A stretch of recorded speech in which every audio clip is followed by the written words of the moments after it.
Jeigu esate gyvenime kūrenę kietojo kuro katilą, puikiai suprasite, ką reiškia pasiruošti kiekvienam sezonui didelį kiekį malkų. Susiskaldyti, išdžiovinti, prisinešti į katilinę. Ir kūrenti, jeigu norite šilumos rudenį bei žiemą. Toks etapas buvo ir mūsų reportažo herojės gyvenime. Ponia Irena nusprendė įsirengti naują šildymo sistemą, bet iki šiol jos namas buvo šildomas kietuoju kuru. Dūmus skleisdavo ir degančios anglys ir į katilą metamos malkos. Atsinesi malkų, užsikūreni ir šildaisi. Va visas procesas. O dabar jau sėdėjusi kaip ponia, įsijungsiu ir šildymas turėsiu. Daug ne, aš nežinau, 2 mašinos išeidavo, kaip man. Darbininkus pasikvieti, viską sumokė ir turi malkas.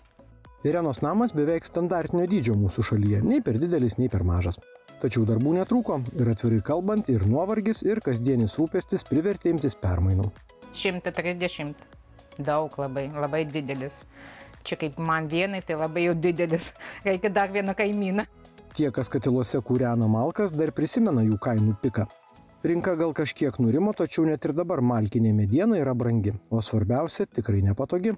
Pamačiusi, kad kaimynė jau ne pirmą sezoną namus komfortiškai šildosi išmaniąja dujų balionų sistema, Irena nusprendė neatsilikti. Kaimynė turi, kaip pasiduosi kaimynė. Autonomiškai veikianti šildymo dujų balionai sistema vienas lengviausiai ir greičiausiai įgyvendinamų sprendimų. Svarbu, kad tokią sistemą lengvai galima įdiegti įvairaus tipo būstuose. Sistema tinka įvairiems namuose jau esantiems šildymo sprendimams. Tad tokia sistema tinkama praktiškai visiems. Lengviausias, paprastai lengviausias. Kaip vienai moteriai gyvenant, tai lengviausia yra. Kaimynės rekomendacija buvo ypač svarbi šio reportažo herojai. Tačiau jau artimiausių metų ji pati įsitikins tuo, ką akcentuoja jau ne vienerius metus tokią sistemą namus šildantys klientai. Tai lengvai valdomo šildymo išlaidos nuo namo būklės ir norimos temperatūros priklausys, kiek dujų išnaudosite. Tačiau namuose visada bus užtikrintas komfortiškas mikroklimatas. Be abejo, sistema gali šildyti ne tik namą, bet ir ruošti karštą vandenį buitiniams poreikiams. Šiandien kalbam apie šildymo sprendimus senesnės statybos namams. Nepaslaptis, kad daugelį senesnės statybos namuose yra įrengta jau kieto kuro šildymo sistema. Tai gali būti ir malkinis, ir granulinis katilas.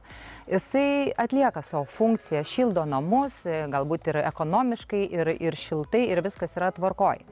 Tačiau, kaip patys klientai sako, pavargom nuo nuolatinių įkrovų, nuo pelenų, nuo priežiūros ir kaip šitaip keičiasi ir nepastovės yra kieto kuro kainos ir granulių kainos, tai tiesiog yra klientai verčiami ieškoti alternatyvų. Visi mėgstantis išmanius prietaisus gali valdyti savo šildymo sistemą mobiliuoju telefonu, o katilas pats reaguodamas į kintančią lauko temperatūrą gamina tiek šilumos, kiek reikia.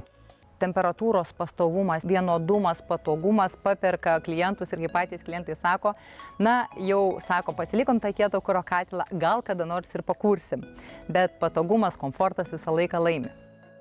Tad žengdami į kalendorinį rudenį dar sykį pagalvokite, ar vis dar norite būti kuriuku? Turbūt jau atėjo laikas permainoms ir į jūsų namų katilinę.